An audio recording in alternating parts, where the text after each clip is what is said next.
വീണ്ടും ഒന്നുകൂടി വലിച്ചിട്ട് ആ ഓയിലിൻ്റെ വേസ്റ്റ് മുഴുവനായിട്ട് വലിച്ച് പുറത്തേക്ക്. ഹായ് ഫ്രണ്ട്സ്, ഞാൻ വീണ്ടും വന്നു. ഇന്ന് നമ്മൾ ചെയ്യാൻ പോകുന്നത് പുല്ലുവെട്ടി മെഷീൻ, ബ്രഷ് കട്ടർ എന്ന് പറയും. കാട് വെട്ടുന്നതും പുല്ല് വെട്ടുന്നതായിട്ടുള്ള മെഷീനാണ്. അപ്പോൾ ഞങ്ങളിന്ന് മെഷീൻ വെച്ച് ഒന്ന് പുല്ല് വെട്ടാൻ വേണ്ടി നോക്കി. പക്ഷേ കഴിഞ്ഞ 4 മാസം മുതൽ ഒരു 6 മാസത്തിനിടയിൽ പുല്ല് വെട്ടി മാറ്റി വെച്ച മെഷീനാണ്. അങ്ങനെയുള്ള മെഷീൻ വർക്കാവുന്നില്ലെങ്കിൽ എന്ത് ചെയ്യണം എന്നുള്ള ഒരു വീഡിയോ ആണ് ഇപ്പോൾ കാണിക്കാൻ പോകുന്നത്. സാധാരണഗതിയിൽ പുല്ലുവെട്ട് ചെയ്യുന്ന സമയത്ത് സ്റ്റാർട്ടായിട്ടില്ലെങ്കിൽ നേരെ റിപ്പയർ ചെയ്യാൻ വേണ്ടി കൊണ്ടുപോകും. അങ്ങനെ സമയം പോകും. ഒരു ദിവസം തന്നെ ഒരു പക്ഷേ അവിടെ കൂടുതലായിട്ട് വർക്ക് ഉണ്ടെങ്കിൽ സമയം പോകും. അപ്പോൾ സമയം പോവാതെ നമുക്ക് തന്നെ ഇത് എങ്ങനെ മാറ്റിവെച്ച മെഷീൻ, നിന്ന് പോയതോ മറ്റ് എന്തെങ്കിലും പറ്റിയതല്ല, ഉപയോഗിച്ചതിന് ശേഷം നമ്മൾ ഓഫാക്കി വെച്ചിട്ട് പിന്നെ ഒരു 4-5 മാസത്തിന് ശേഷം സ്റ്റാർട്ടാവുന്നില്ലെങ്കിൽ എങ്ങനെ സ്റ്റാർട്ടാക്കാം എന്നുള്ള വീഡിയോ ആണ് നമ്മൾ കാണിക്കാൻ പോകുന്നത്. അപ്പോൾ നമുക്ക് വീഡിയോയിലേക്ക് പോകാം.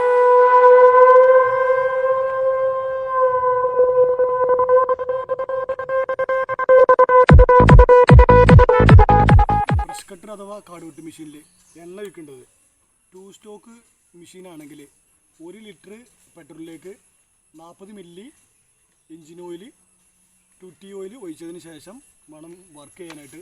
അങ്ങനെ കറക്റ്റായിട്ട് ടൂട്ടി ഓയിൽ ഒഴിച്ചിട്ടാണ് വർക്ക് ചെയ്യുന്നതെങ്കിൽ മെഷീനിന് കംപ്ലൈൻ്റ് ഒന്നും സാധാരണഗതിയിൽ കണ്ടുവരാറില്ല. വലിയ പരിക്കൊന്നും ഇല്ലാത്ത ഒരു ആവറേജ് വർക്ക് ചെയ്യുന്ന ഒരാളുടെ മെഷീന് കംപ്ലൈൻ്റ് ഒന്നും കാണാറില്ല. നമുക്ക് എണ്ണ ഒഴിച്ചിട്ട് ഒന്ന് വർക്ക് ചെയ്ത് നോക്കാം, സ്റ്റാർട്ടാവുമെന്ന് നോക്കണ്ട.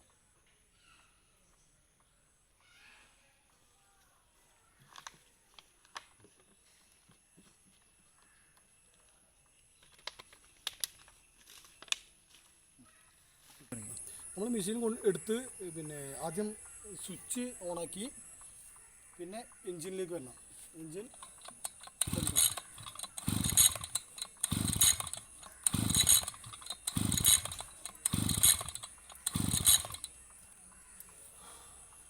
നിർത്തി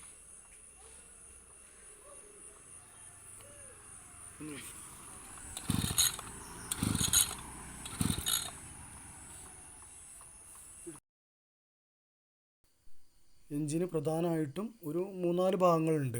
പ്രധാന ഭാഗങ്ങളാണ് എണ്ണ ടാങ്ക്, അതേപോലെ തന്നെ കാർപുലേറ്റർ ഉണ്ട്, പിന്നെ അതേപോലെ തന്നെ അതിൽ എൻജിൻ്റെ ഭാഗം എന്ന് പറഞ്ഞാൽ ഒരു മൊത്തത്തിലൊരു ബോഡി സേഫ്റ്റിക്ക്, പിന്നെ പിസ്റ്റൺ, സിലിണ്ടർ, ഇങ്ങനെ പ്രധാന ഭാഗങ്ങളായിട്ട് ഉള്ളതാണ് ഇതൊക്കെ. അത് നമുക്ക് ശ്രദ്ധിക്കേണ്ടത്, നമ്മൾ ഒരു പഴയ മെഷീന്, സ്റ്റാർട്ടാവാത്ത മെഷീന് എടുക്കുന്ന സമയത്ത് ആദ്യം നമ്മൾ നോക്കേണ്ടത് ഈ പ്ലഗിൻ്റെ ഭാഗത്താണ്. പ്ലഗിനുള്ള എന്തെങ്കിലും കംപ്ലൈൻറ്റ് ആദ്യം നോക്കണം. അതിനുശേഷം ബാക്കിയുള്ള ഭാഗങ്ങളൊക്കെ നമുക്ക് ക്ലിയർ ചെയ്യാൻ നോക്കിയാൽ മതി. ആദ്യം നമുക്ക് ഈ പ്ലഗ് അഴിച്ചെടുത്തിട്ട് ഒന്ന് ക്ലീൻ ചെയ്യണം. ആദ്യം ഒന്ന് അഴിച്ചെടുക്കണം. അഴിച്ചെടുത്ത് കിട്ടിയതിന് ശേഷം അത് നമുക്ക് നല്ല പോലെ പെട്രോൾ ഉപയോഗിച്ച് കഴുകി വൃത്തിയാക്കേണ്ടതുണ്ട്. പെട്രോള് ക്ലിയറായിട്ട് പെട്രോൾ ഒഴിച്ച് ക്ലീൻ ചെയ്തതിന് ശേഷം നമുക്കത് ഫിറ്റ് ചെയ്ത് സ്റ്റാർട്ടാക്കി നോക്കണം. അതിനു മുമ്പ് ഈ പ്ലഗിൽ കറണ്ട് വരുന്ന സിസ്റ്റം എന്ന് പറഞ്ഞാൽ ഇങ്ങനെയാണ്. ഒരു നല്ല എന്തെങ്കിലും മുൻഭാഗത്ത് എന്തെങ്കിലും മെറ്റൽ ഉണ്ടെങ്കിലുള്ളൂ ഇതിന്ന് പ്ലഗിൽ നിന്ന് കറണ്ട് വരിക. നന്നായി വൃത്തിയാക്കണം. പെട്രോൾ ഉപയോഗിച്ച് അതിൽ കരി പോകുന്നവരെ കഴുകി വൃത്തിയാക്കിയിട്ട് നമ്മൾ മെഷീനിൽ വെച്ച് അത് ഫിറ്റ് ചെയ്യണം.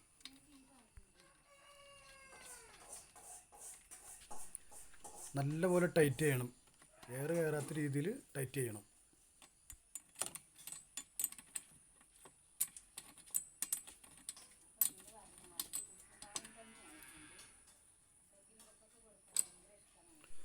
ഒരു മീഡിയം ടൈറ്റിൽ നിർത്തണം. ഇതിൻ്റെ ത്രെഡ് പോകാത്ത രീതിയിലായിരിക്കണം ടൈറ്റിങ്.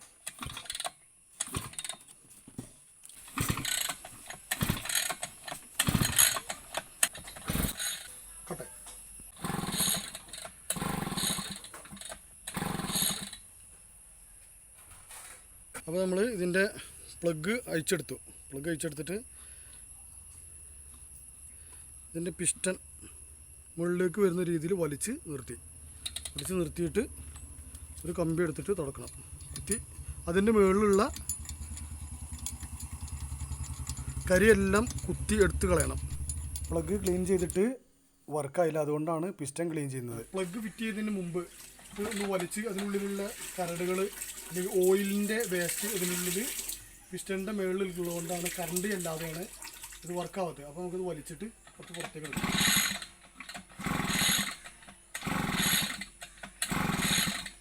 അത് വലിച്ചതിന് ശേഷം ഒന്ന് വൃത്തിയാക്കി എടുക്കണം. അതിൻ്റെ ഉൾഭാഗം ഒന്ന് വൃത്തിയാക്കി എടുക്കണം. ഒന്ന് വലിച്ചിട്ട് പിസ്റ്റൺ മുകളിലേക്ക് പൊന്തി വന്നതിന് ശേഷം ഒന്ന് തുടച്ചെടുക്കുക. എന്നിട്ട് വീണ്ടും ഒന്നുകൂടി വലിച്ചിട്ട് ആ ഓയിലിൻ്റെ വേസ്റ്റ് മുഴുവനായിട്ട് വലിച്ച് പുറത്തേക്ക് എടുക്കുക.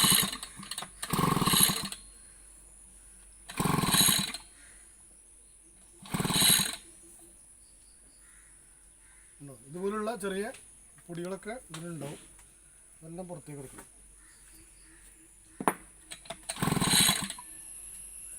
ഇനി നമുക്ക് പ്ലഗ് ഒന്ന് വൃത്തിയാക്കിയിട്ട് പ്ലഗ് ഇങ്ങനെ ആക്കി വൃത്തിയാക്കിയ പ്ലഗ് നേരെ നമുക്ക് ഇനി ഫിറ്റ് ചെയ്യാം. ഫിറ്റ് ചെയ്ത്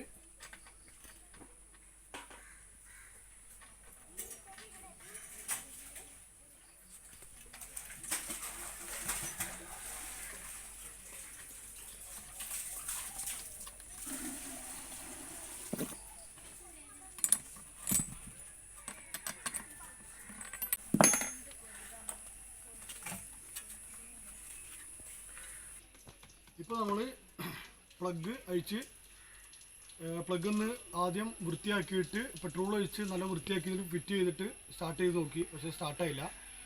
അതിൻ്റെ കാരണം മനസ്സിലാക്കിയത് പ്ലഗിൽ നിന്നുള്ള കറണ്ട് പിസ്റ്റണിലേക്ക് ആ ഒരു മെറ്റൽ രൂപത്തിലുള്ള എന്തെങ്കിലും ഒരു മുന്നിൽ വന്ന് നിന്നാലുള്ളൂ കറണ്ട് അവിടെ പാസ്സാവുക. അപ്പം ഓയിലിൻ്റെ വേസ്റ്റ് ഉള്ളതുകൊണ്ട് പിസ്റ്റൻ്റെ മുകളിൽ ഓയിലിൻ്റെ വേസ്റ്റ് അടിഞ്ഞതുകൊണ്ട് അത് കറണ്ട് പാസ് ചെയ്യില്ല. അപ്പം ആ പിസ്റ്റൺ ഇപ്പോൾ നമ്മൾ ക്ലീൻ ചെയ്തിട്ടുണ്ട്. ഇനി സ്റ്റാർട്ട് ആകുമെന്ന് നോക്കാം.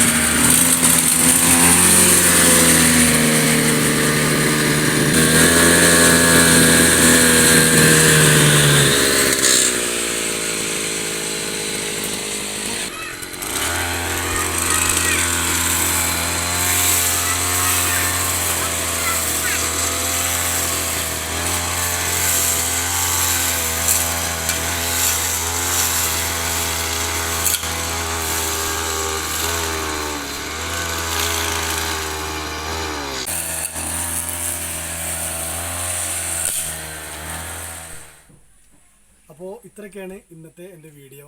ഈ വീഡിയോ ചെയ്തത് എല്ലാവർക്കും ഇഷ്ടപ്പെട്ടു എന്ന് കരുതുന്നു. ഇതുപോലുള്ള ചെറിയ ടിപ്സുകളും കൃഷി അറിവുകളും നിങ്ങളിലേക്ക് എത്തുന്നതിന് വേണ്ടി എൻ്റെ ചാനലൊന്ന് പ്രോത്സാഹിപ്പിക്കണം.